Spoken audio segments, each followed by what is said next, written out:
quantity to the bank bailout, but in terms of principle, this is an important principle and it's an important marker to lay down.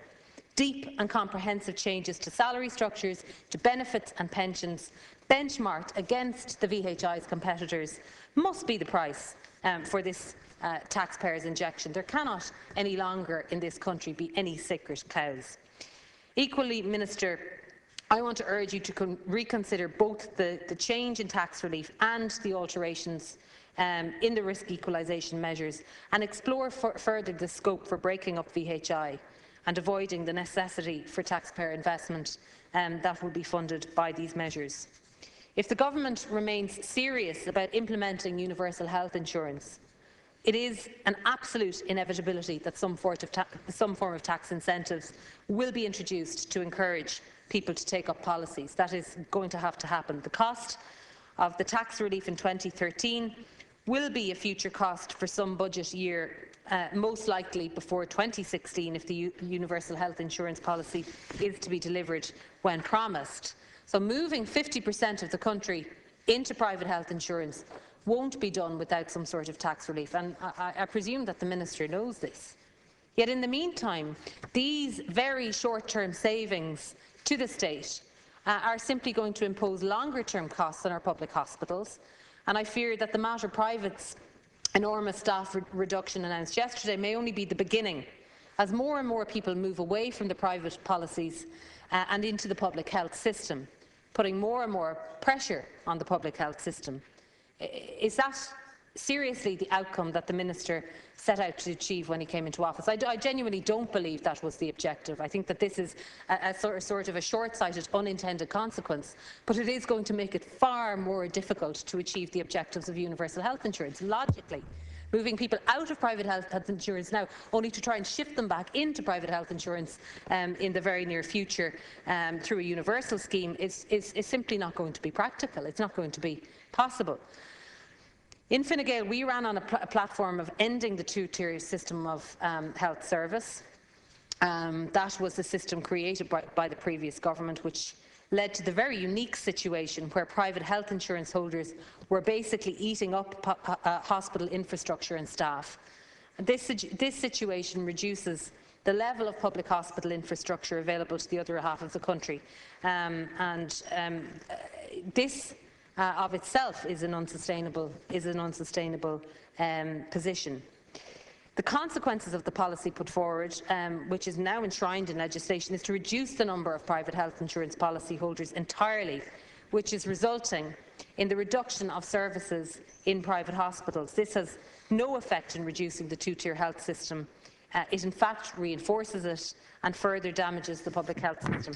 There's a lot more I would like to say, Ceann Comhairle, but I'm conscious that Deputy Tobin has 5 minutes, so I will sit down. But I hope that we'll have an opportunity to come back to this at committee stage. Thank you.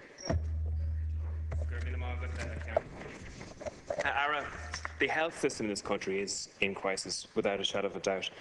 The last number of years have seen about €3 billion taken out of the health system. It has seen thousands of staff been reduced and thousands of beds closed. And this year we're set to see between €666 million and €1 billion being taken out of the hospital system. And that means hospital services are being closed.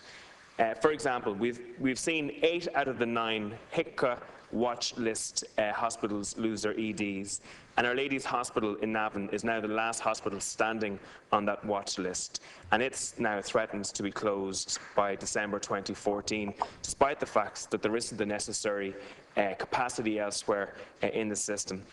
And these decisions are not being based on patient safety at all. They're being based on the fact that costs have to be cut due to budgets. Now, the health chiefs of the major Dublin hospitals said as much in their letters, and also, I think, Minister, when you were involved in the budgetary process, you said as much as well. The healthcare system needs root and branch reform. We need a system that allows access at all levels to all people on the basis of medical need alone. And this two-tier system is grossly inequitable and immensely inefficient, and it must come to an end.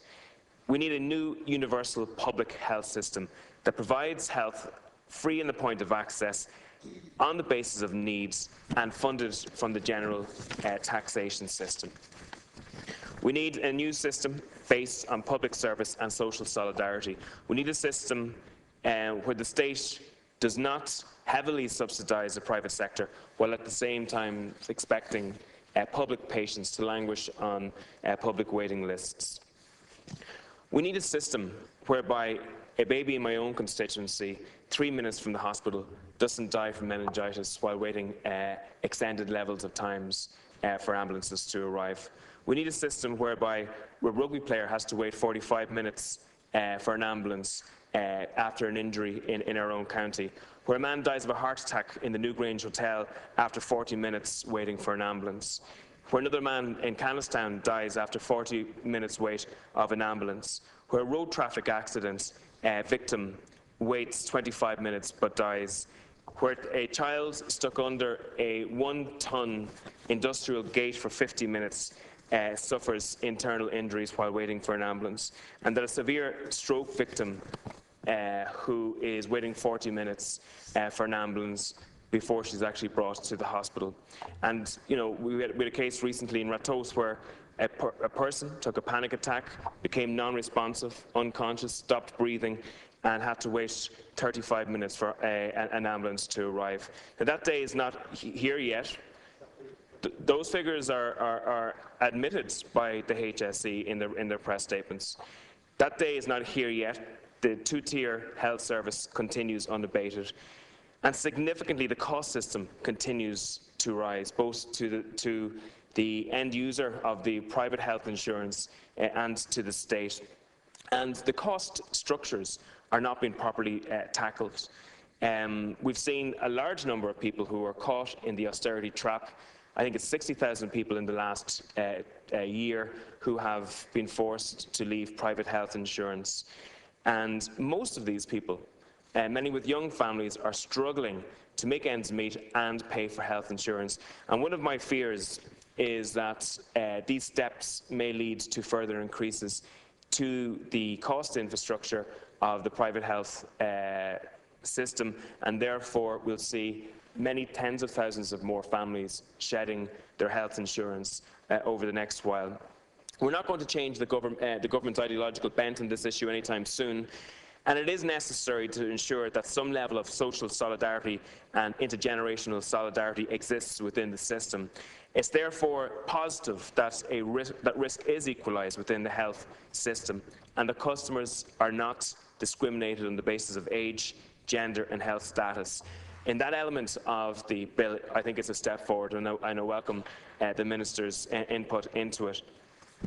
It's very important that the other cost issues within private health are focused upon. There's major unbalance with regards to the demographic age spread between the private health insurance, and there's also major unbalance with regards the pay rates within private health insurance and within the health service itself, and we've seen that come to light this week. And until those are actually dealt with, it won't be possible to bring down health insurance for the end user. Deputy Durham. Thank you, Cancrola. I'm delighted to have an opportunity. I won't delay the House very long, but in my time and in your time here, Cancrola, I'm sure we have both heard many solutions to the health problems in this country over those years, with varying degrees of extreme, including the now famous abolition of the health board system, which was the answer to everybody's prayer. How much cheaper it's going to be to run the health services? Well, of course, we know now that it didn't happen. I have to say that I was less enthusiastic about all those proposals over the years because, unfortunately, I'd seen the failure of so many bright ideas on the way. I think that the present administration have done a reasonably good job in achieving targets that were almost impossible to achieve in an extraordinarily difficult economic situation, and when the tide was against the changes that the government is trying to introduce. And I think that within reason, I think that it should be acknowledged that a reasonable attempt is being made to change things for the better. Now, it's not easy to do it because there's no other area of government like the health services, for creating its own inflation. It's almost impossible to watch, as we know from our days, and the Minister will remember this from our days together on the Eastern Health Board. But it was possible to at least monitor in a far greater and infinite way the changes as they took place, to spot them before they took place, and to identify emerging costs at an earlier stage. So I think that the health inflation costs are something that have to be borne in mind, and this is what I want to emphasize. I put down scores of questions about this issue. I think the age profile has to be distributed evenly right across the board amongst the private health insurers. I'm not so certain that that's happening. But as we all remember, when community rating was introduced, when competition was brought into the marketplace here, the intention was that competition was going to improve the circumstances for the consumer. Well, we now know, again, Corla, that anything but that was what happened.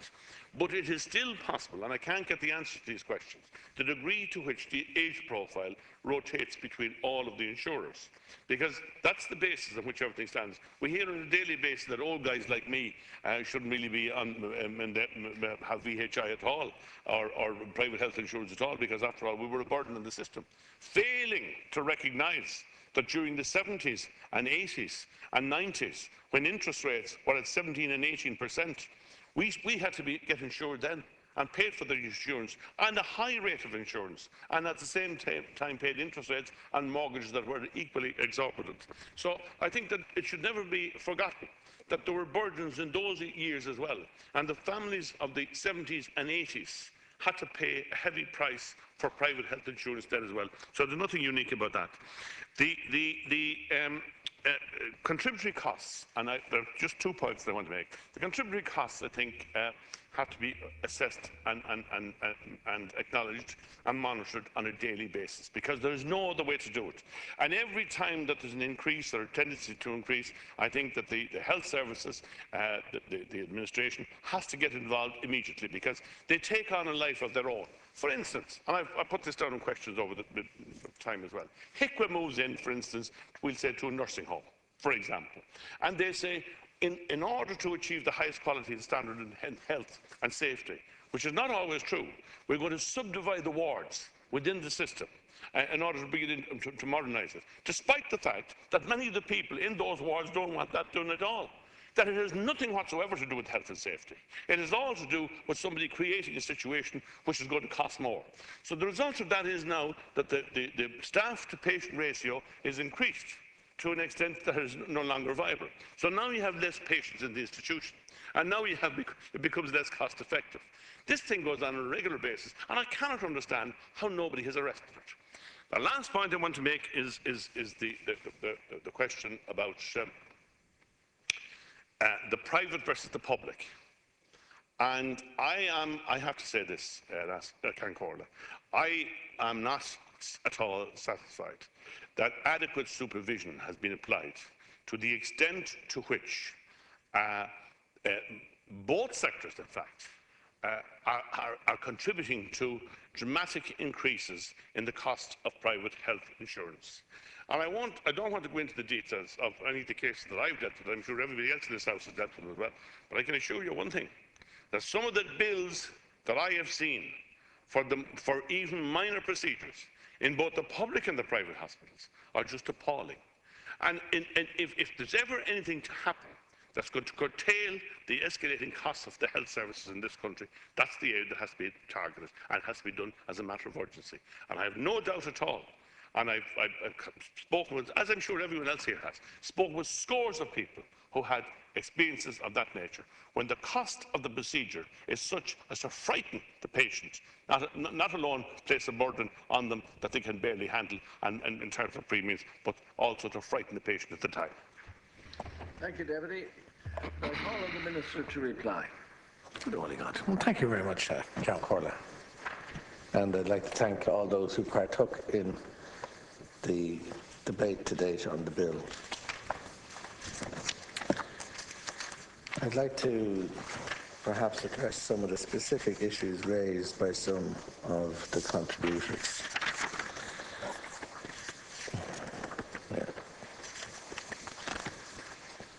To recap, though, the main purpose of this bill is to specify the amount of risk equalisation credits in respect of age, gender and level of cover that is payable to insurers from the Risk Equalisation Fund from the 1st of March 2014, and make consequential amendments to the Stamp Duty Consolidation Act 1999 to revise the stamp duty levy required to fund the risk equalisation credits for 2014. In addition, there are some technical amendments to the Health Insurance Acts. This will have the effect of ensuring that risk equalisation continues to be as effective as possible in terms of providing the necessary support to community rating, while at the same time the scheme remains robust, transparent and promotes fair and open competition in the market. In particular, while improving the effectiveness of the RE scheme overall, these measures will make health insurance more affordable for older people by supporting community-rated premiums. And I won't go over the specific details of the bill again, but it's clear there are serious challenges to the maintenance of a competitive and sustainable health insurance market. The last thing I want is for health insurance to become a luxury that customers can't afford. There are a number of options that can be explored to help address the decreasing membership of persons holding private insurance. The proliferation of plans available on the market and the increasing segmentation of the market due to strategies adopted by the commercial providers is of growing concern to me. A potential measure to address this would be the implementation of rules relating to the maximum number of products that can be marketed by individual insurers. And clearly, when there's 256 plus policies on the market, that is destined and designed to confuse people. And as I said in my earlier contribution, the Health Insurance Agency does have a good site that people can use to help them make a good choice in relation to the insurance that they require. And people should shop around, and people should consider also, whether they need to have their children on the same policies as they're on themselves. The introduction of a standard plan supported by an effective risk equalisation and optional risk-rated additions could have a beneficial impact on the market. And people have mentioned lifetime community rating, and it's one that I intend to actively consider. Currently in Ireland, as things stand, somebody the same age as myself gets insured at the same cost, despite the fact that I might have been insured for the entire of my life and they decided to get insured for the first time today. And clearly there's an issue there and something that we should look at. There are a number of technical issues which have to be considered before any possible introduction of lifetime community rating, such as the age at which premium loading should commence and the rate at which the loading should apply. In this regard, I've instructed my officials to commence work immediately on assessing the full implications of introducing such a measure. In seeking to address the current market decline in tandem with the possible introduction of lifetime community rating, there are other initiatives that can be examined to aid sustainability of the market. Another potential change relates to amending legislation to allow insurers the option of charging adults from age 18 to 29 at discounted adult rates. They currently can do this up to the age of 23 with students in any event. So a number of other issues will be examined. But the impact of the risk equalisation scheme, which this bill is about, the stamp duty for advanced plans would increase by €49 for adults and €15 for children. But this does not mean that these plans will increase by these amounts. Everybody knows what's happening in the market. Let's throw the notes down and talk to the reality here. Why is it that Leia and Aviva have so few people over the age of 70 and so few people over the age of 80? They are gearing their market products to attract younger people. Why are they doing that? Because these people are more profitable. They make more money out of a 30-year-old and a 40-year-old and a 25-year-old as a group than they make out of 70-year-olds and 80-year-olds. So, if the risk equalisation were actually working properly, you would expect that Aviva, who have 22% of the market, or Leia, sorry, that they would have 22% of people over the age of 80, but they don't. They're something like 3 or 6%. You'd expect the same of the other companies, but they don't, of course. So how could that be? How could that be if their marketing is fair and equitable and not seeking to segment? It couldn't be. So it's very clear what's going on, and that's what risk equalisation is about. So let's look at it from another point of view. If they did have an equitable share of the higher risk older people, there'd be no transfer of funds between the insurers whatsoever. But of course that's not the situation. So, you know, they don't have to, as I said, increase their plan costs by the levy costs that are imposed, because they can easily take it out of some of that very profitable margin that they have, those younger age groups. There's been some media coverage in terms of premium increases within the health insurance market, which has reported a doubling or more of premium prices in recent years. Look, I fully recognise the increased cost of health insurance over the last few years at a time of financial crisis has made it very, very hard for many households to carry. However, I do want to dispel some of the myths about the level of the increases that have taken place. In 2008, the average premium paid for open membership insurers and RMUs was €728 approximately before tax relief. In 2012, this had risen to 1,048 gross, which represents a 44% increase in the 2008 to 2012 period. In the 12 months to end of June 2013, the average premium paid was $1,095, which represents an increase of 59% over the corresponding 5-year period. Not doubling or anything remotely like it, but still very difficult for families to deal with, and nobody's denying that. Now, I just want to come back to some of the points that were made. Deputy Creighton talked about the levy being used to prop up the VHI. It clearly is not. It is used to subsidise older patients. The fact that the VHI has over 80%, 89% of people who are insured over the age of 80, obviously means they're going to be in receipt of the levy, and similarly for people over 70. But if the other insurers were playing ball and taking on these people, there would be no transfer of funds, as I've said. Secondly, the tax relief subsidy being used as well. The tax relief subsidy is a taxation matter that is put centrally. And I have to correct a misstatement and correct the record of the Dail, because Deputy Creighton is wrong. The administration costs of the VHI are the lowest. They're lower than Leia and they're lower than Aviva, and they're considerably lower than any of their American counterparts. So I'd just like to talk to a moment to the costs in the VHI. I mean, why is the cost of health insurance going up year on year? Why do we accept passively that 9% is medical inflation when the rest of the country was in deflation and certainly at 1 or 2% inflation? There's no rationale for this. There has been no proper aggressive attack on the base costs of healthcare.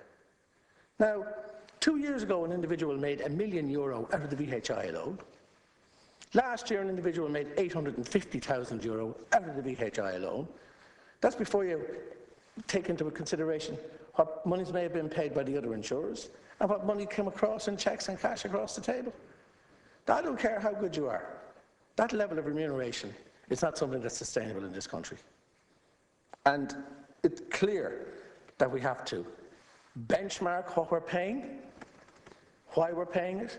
We have to do clinical audit, which astonishingly has never been done in this country up to date, but has now been brought in by the VHI. But it has to be done by doctors. No disrespect to nurses, but a nurse can't challenge a specialist, cardiologist, neurosurgeon or other. It takes another neurosurgeon or cardiologist, and in fact there's very little point in the cardiologist challenging a surgeon or vice versa. Why are the tests being done? Are they necessary? Why is there such a volume of them? And we need to have proper audit. Now, I don't want to say anything that might upset people here, and I'm very, very sorry that people are losing their jobs in the Mater Private Hospital. But there are other reasons around that as well, I have no doubt, that do not necessarily relate to the reduction of the insured numbers of people in the market. So I would like to just say that this coming year we now have an opportunity, with the contracts coming up again for renewal for consultants, with the contracts coming up again for renewal with the private hospitals, to drive down the costs. As I've said often before, we're paying the same rate for procedures that used to take 2 hours that now only take 20 minutes. This means that for, in some cases, a one-day week, consultants can make 400 to 450 grand a year. For a one-day week, that's not sustainable.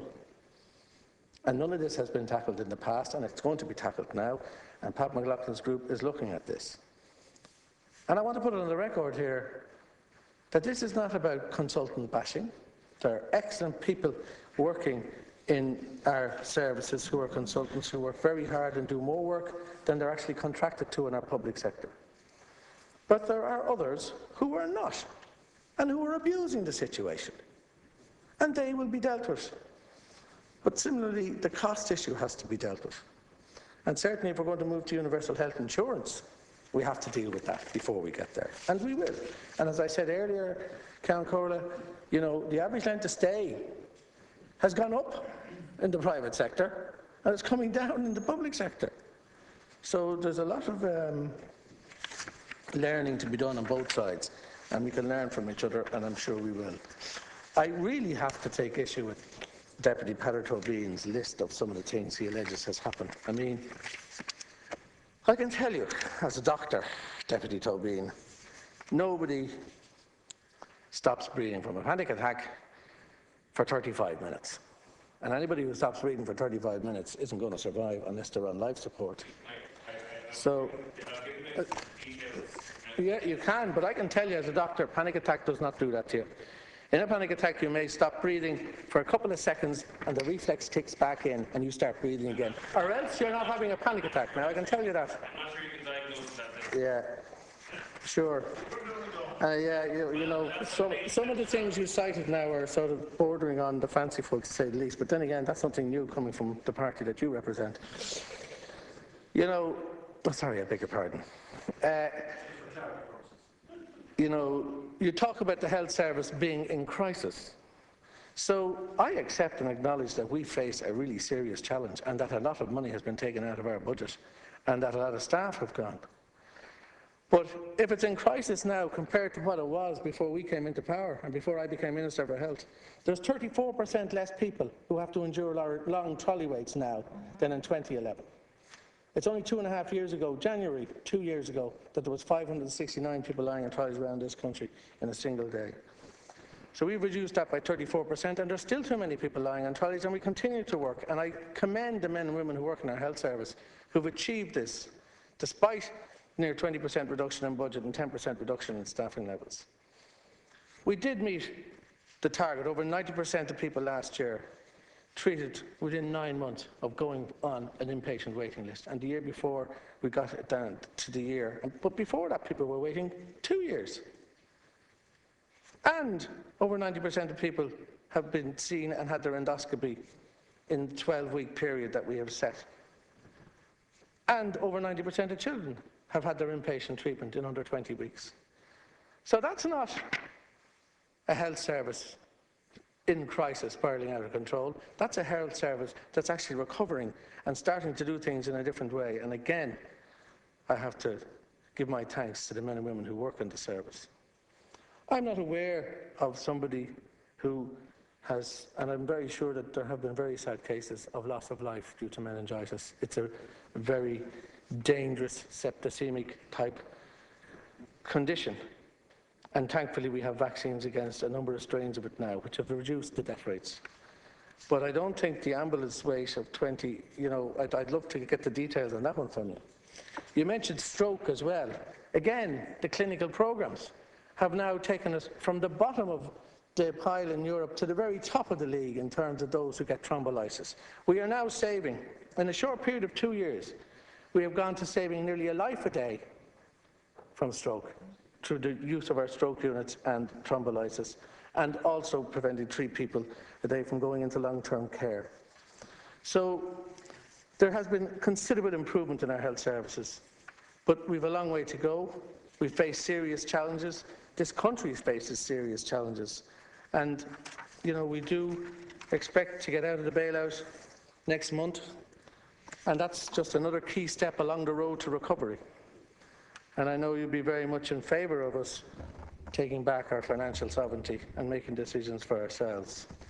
So can I say in conclusion that the bill is about supporting community rating through the methodology of risk equalisation. And it is not about making insurance more expensive for people. It is about enshrining the social solidarity and the intergenerational solidarity that all sides of the House here espouse to. And I commend the bill to the House and would like to move to the next stage. Thank you, Minister. Now put the question that the bill be now read a second time. Is that agreed? Not agreed. The Chocty Atá Haven a Kesh to Abadís Tá. Chocty Atá na Gwina Abadís Neil. Shillam Gwina Kesh Richard. Vote all. The division is postponed until immediately after the order of business on Tuesday, the 26th of November 2013, in accordance with the order of the Dail today. Thank you very much. We now move on to topical issues.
Topical issues. Deputies Martin Hayden, Pat Deering, Paddy Coffey, Michael Colreevy, Martin Ferris, John Paul Phelan, Brian Stanley and Pater Tobin. First topical issue is to the Minister for Communications, Energy and Natural Resources. The need for meaningful engagement by Eirgrid with the communities who have real concerns regarding the proposed gridlock or gridlink routes. The deputies have 16 minutes in total to make an initial statement, and the Minister has 4 minutes to reply, and the deputies have 8 minutes in total for a supplementary statement, and the Minister has 2 minutes for a concluding statement. Thank you. Thank you, Minister, for coming to take in this very important topical issue today. Minister, the Gridlink project goes through my constituency in Kildare South. Eirgrid have shown us 5 overground options in stage 1 of the project development and consultation roadmap. They have not shown us any underground options. When questioned on why that is, they just say that it's more expensive. If it is far more expensive, and if it's technically much more difficult to do, I'd like to say, why not do a full open analysis on it to prove that case to the public? The lack of confidence in Eirgrid at present, and there is a lack of confidence in Eirgrid at present, is due to the fact that they haven't clearly explained how and why the underground option won't work. They just expect us to accept that. In the review by the International Expert Commission, which you established in 2011, they remarked on the ever-changing technology regarding the undergrounding. While that report is already aged somewhat in that it was 2011, the Gridlink project itself won't go to planning until 2016. We need either a similar independent report for the Gridlink project or a full cost-benefit analysis of the undergrounding option. People have genuine concerns regarding overhead lines and pylons. They feel they aren't being given the due consideration at present. They have concerns about the impact on their local environment, the potential impact on their health. Farmers are concerned about the impact on their livestock. Never mind the crucial equine industry, which is intrinsic to Kildare and is our county's second biggest employer, hence why we're known as a thoroughbred county. And the tourism industry is also vital to the rural economy of South Kildare. When Eirgrid say undergrounding costs more, do they take full account of the financial impact that there may be on our tourism industry? Does that factor in the financial cost of the devaluation of individual properties? I would like to see a full cost-benefit analysis, Minister, of the undergrounding option, and let us have a proper open debate on the matter, instead of the present situation where Eirgrid say it's just more expensive, so they're going to examine it. I also just want to express my frustration with the appointment of the new chairman of Eirgrid, due to the fact that he was a former chairman of An Bord Pleanála. Perception is very important when you're looking for public confidence in a process. The perception that there is any link between Eirgrid and the board is not helpful. We all know that ultimately the board will deliberate and decide on this issue. You're over time Not only now, does the Deputy. process need to be beyond reproach, it needs to be seen to be beyond reproach. Deputy Pat Deering. 2 Thank minutes. you, Cahirlock, and I'd like to thank the Count Controller's Office for picking this particular important matter, and also like to thank the Minister for being here today. As you're aware, Minister, we're waiting to get this issue up for a number of weeks. Like my colleagues, I have attended numerous meetings in my constituency over the past number of weeks to discuss this particular serious matter. I may have listened to the concerns of the people in my constituency. Carlow, where I come from, being the second smallest county in the country, has at this stage 4 designated routes going through it. And it is hard to understand how a small county such as Carlow would have 4 routes going through it. But having said that, you know, this issue only became to light because of the lack of consultation in a number of weeks. Even though it's 18 months ago, this plan came into being first of all. But because only in the last 6 weeks 4 routes were identified, it's only then that people become aware of the problem that was there. And people are genuinely concerned because of the lack of consultation. And in your own strategic plan set out in 2012, you set out a roadmap, and I quote from it: "The government underlines the imperative for state companies and all developers of energy projects of early, transparent engagement and consultation with local communities and stakeholders, and the appropriateness of building community gain consideration into project planning and budgeting as an intrinsic part of the ongoing consultation with local communities and local authorities." This, in my opinion, is key to the whole project going forward. We must have local communities being on side. We must have local community gain as well. At those meetings I attended, I heard nobody dissenting as the fact that we needed to upgrade our infrastructure. Nobody. But they did have issues with regard how it was going to be done, and the fact that there was a lack of information out there. The fact that we don't have a cost-benefit analysis of the implications of underground versus overground, of the implications on the environment, on the tourism issues, on the land evaluation, and all those matters. And in my opinion, only way to solve this problem as an independent expert group to come in to analyse these costs and move forward so we can get a definite analysis of the whole issue. Thank you. Deputy Paddy Coffey. Thank you, Las Cahirlock, and I want to thank the Count Corla for taking this important topic. Minister, I do believe we need to have a wider debate on the whole issue of energy security and energy demand. And, you know, there is quite a lot of public concern out there. And we as public representatives have a responsibility to advocate their views and their concerns and bring them here to the floor of Dail to have them addressed. And communities have expressed concerns, deep concern to me, Minister, regarding the lack of the level of engagement by Eirgrid, and the public confidence is suffering in this regard. They seem, in my opinion, and this is what I'm hearing, and we had them before the Joint Oireachtas Committee, where reasonable people came forward to voice their concerns that Eirgrid just seem to be ticking the boxes as regards consultation. They're speaking in broad generalisations, and there is no transparency around the process and the issues involved. There is no specific engagement with regard to the costings that are being proposed. There's over €500 million being proposed in the South East for Eirgrid investment, and we have no transparent, accountable life cycle cost-benefit analysis of the proposals that we as public representatives should see, and indeed the public should see as well, so that we have full transparency around this debate. Minister, in Waterford, despite the fact there's a proposed line going right through the centre of County Waterford, right across the Cumra Mountains and the Blackwater Valley, which are areas of scenic amenity and protected areas as well, I might add, Eirgrid have chosen not to provide an office for public engagement at all in the whole county of Waterford. They also chose not to advertise in the local papers in West Waterford regarding the proposals. This is a fact, Minister, and you know, if we want real consultation, I think we must inform the public fully and openly, and I think they are entitled to that. And Minister, the Joint Oireachtas Committee heard these concerns and cross-party consensus were reached, where they've chosen to write to Eirgrid to seek an extension for the submissions, which were to close on the 26th of November. And at the very least, those submissions should be opened until the end of this year to allow the public to have their say. Thank you very much. Okay, gentlemen, if we can stick to 2 minutes like the way Deputy Coffey did, that would be appreciated. Thanks. Thank you. Deputy John Paul Phelan. Thank you, Cathaoirleach. And I want to thank the Concordia for having this discussion. It's taken about 3 weeks to finally get this issue discussed and the topical issue debate. And one of the frustrations as a TD is the difficulty in even getting a parliamentary question answered in anything in relation to Eirgrid, and I've had a number of them ruled out of order. I just want to raise, rather than repeat everything that's been said by the previous speakers, the utter inadequacy of what has been passed off as consultation thus far in this process. Eirgrid published about 18 months ago a consultation area including all of the 9 southern and easternmost counties in the country.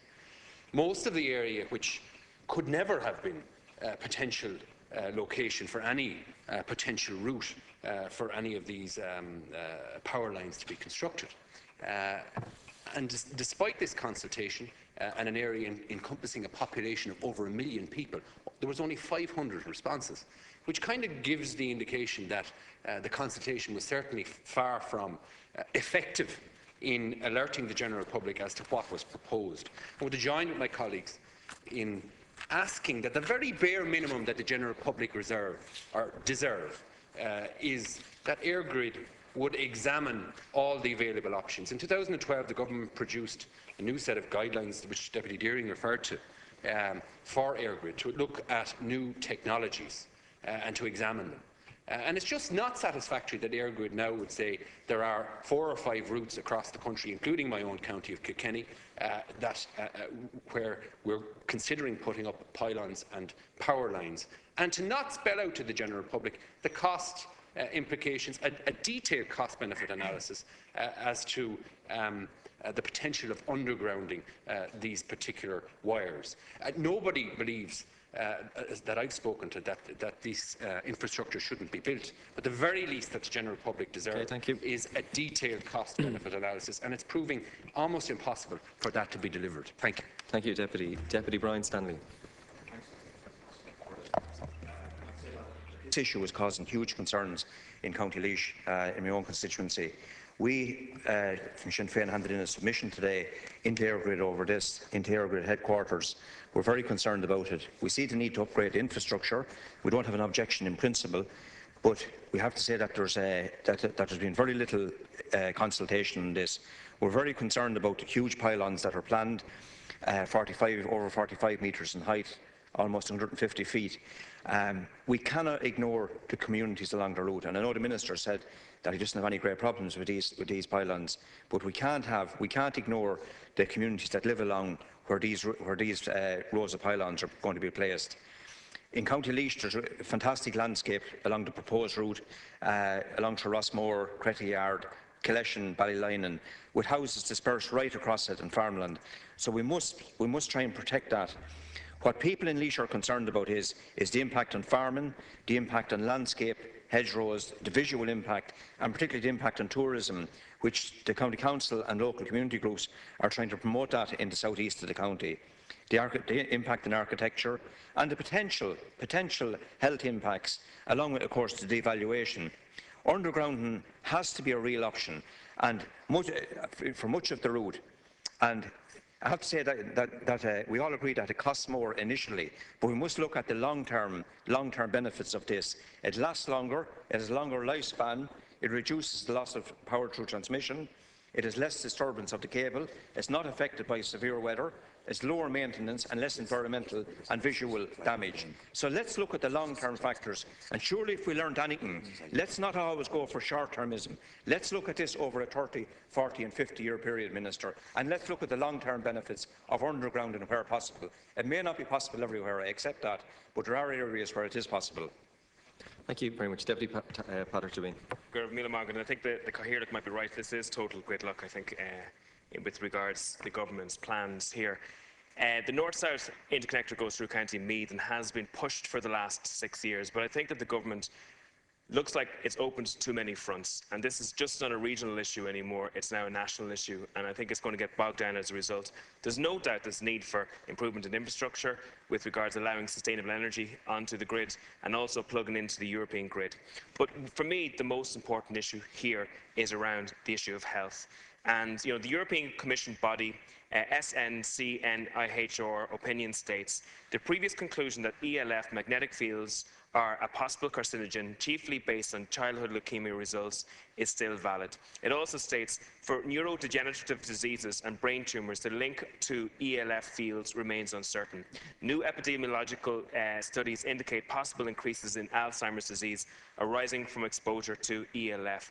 And also, recent animal studies provide an indication for effects on the nervous system at flux densities. This warrants further investigations. Any family with kids growing up in the region of these is obviously going to be really concerned. The second issue is that these pylons eradicate the value of people's homes. And there's been many studies that have done that said any house within 2.5 kilometres of these lines suffer price reductions, and anything in less than 50 metres is going to be valueless. In the northeast, we've done studies which shown that the fallen value of housing and of land will cost €303 million. Also, by Eirgrid's own figures of €30 million cost per year delay, we're now at €180 million delay in the northeast. If these were undergrounded, there would be no problem with regards to this. So I think, and the issue of areas needing energy, Meath will get nothing in the north-south interconnect. Your time is up. Thank you, Deputy Minister. You have 4 minutes to respond. Well, firstly, may I say thank you to the deputies who give me the opportunity to make these remarks about this issue. I don't know why it took 3 weeks for Deputy Phelan to get it on the agenda. I was out of the country on energy business over the last couple of days, but other than that, I'm available to deal with the queries anytime they're raised. Eirgrid's Grid 25 national programme, Las Concordia, and specifically the GridLink infrastructure project, is vital for future socio-economic progress in Ireland. The GridLink project is a key initiative under Grid 25. The project consists of a new 400 kV power line linking Leinster and Munster. Without this project, the grid in the south and east of Ireland would not be sufficient to meet the region's future electricity needs. The GridLink project will help enable a secure supply of electricity for the region well into the future. It will empower growth in the south and east of Ireland and involve an estimated €500 million in investment. It will also enable Ireland to meet its 40% renewable target and reduce our reliance on imported fossil fuels. In the government policy statement that Deputy Phelan referred to, which I published in July 2012, the imperative for the state companies and all developers of energy projects of early, transparent engagement and consultation with local communities and stakeholders was emphasised. Currently, the Eirgrid project team is undertaking detailed analysis of the study area in order to identify the best possible corridor for development.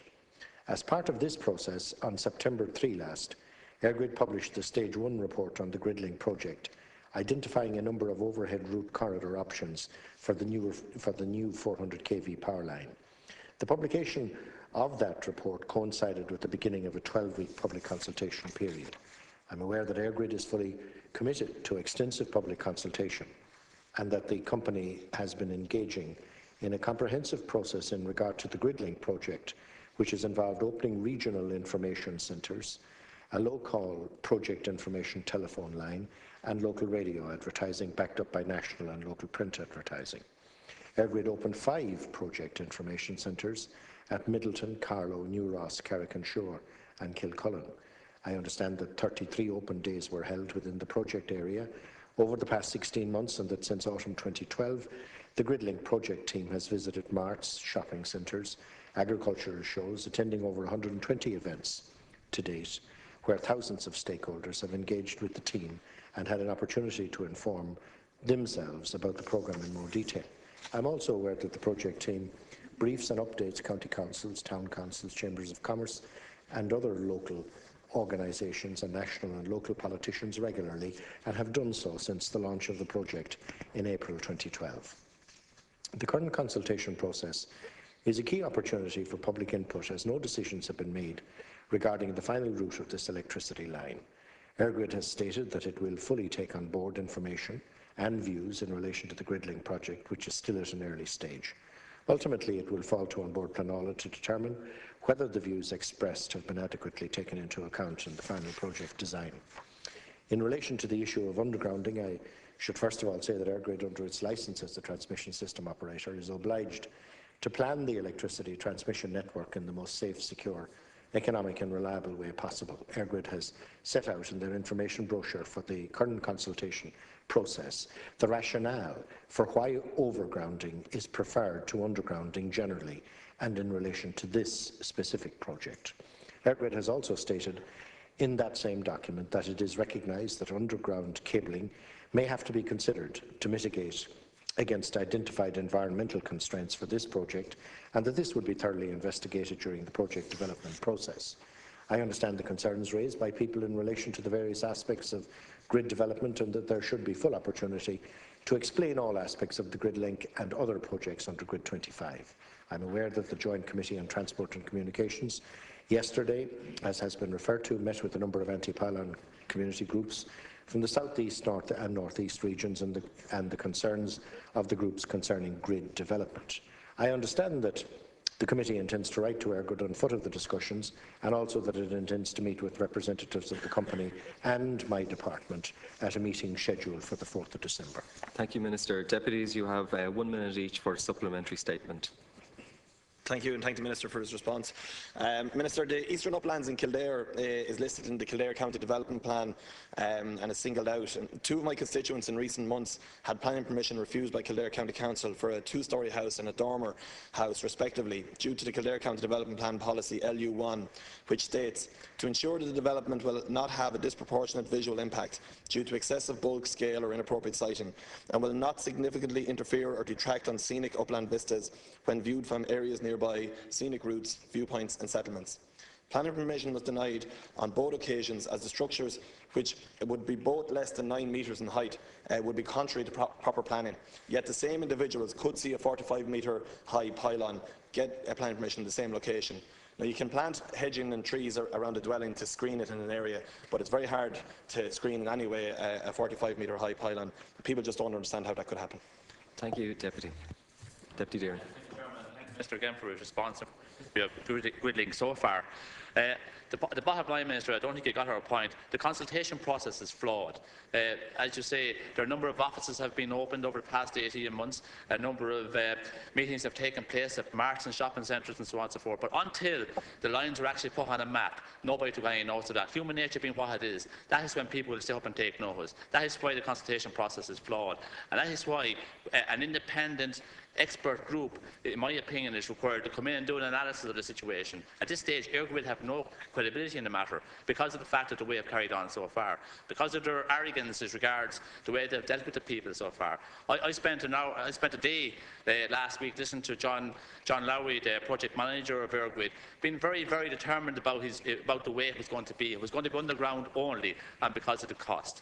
There was no other issues concerned. And then 2 days later, I could hear John Fitzgerald, I think who was the chairman, the outgoing chairman of Eirgrid, having a different opinion completely. You know, this is where the issues rise, Chairman. Okay, and I would ask the Minister if he would consider an expert group that would come in and do an independent analysis of the situation that would have more credibility. Thank you. Thank you, Deputy. Deputy Conley. Thank you, Lascam Corla. Minister, public confidence has already been seriously undermined, and there is concern that Eirgrid will drive on, irrespective of the concerns that are being expressed. And Minister, the unfortunate thing is that this will meet huge resistance and add the cost to the project. And I think at the very least, the public deserve that a full cost-benefit analysis of the underground option be put on the table with all of the facts and figures in an open, transparent way so that it can be debated. And that will show whether it is technically possible or not. And let us decide that, first of all. And also let us decide if it is technically possible, is it feasible? Because with what's been presented at the moment, it's broad generalities. It's not convincing us. It's not convincing the public, and I think that's not acceptable. Minister, already there's a public highway, a corridor running from east to west in County Waterford, the N25, and that also runs northwards to Kildare. A publicly available highway that is an option for a route for underground cabling.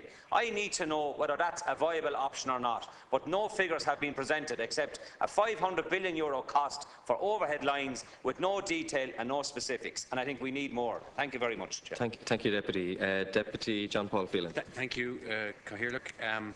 In relation to the report that was produced by the independent consultants on behalf of the government with regard to the North-South interconnector, it was based largely on information and data from 2007-2008.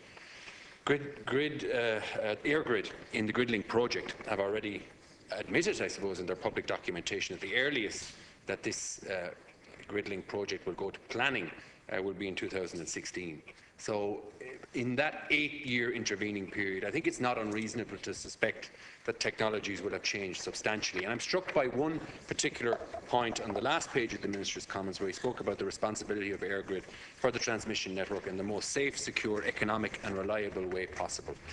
Well, if the analysis that they conduct doesn't include a judgment on the economic impact on individuals in terms of their households, in terms of their potential health impact, and in particular in terms of the potential impact on tourism, which for most of the South East region, which already has the highest unemployment rate in the country, then that cost-benefit analysis will be flawed too, and it needs to encompass all aspects of cost. Thank you. Thank you, Deputy Phelan. Deputy Stanley.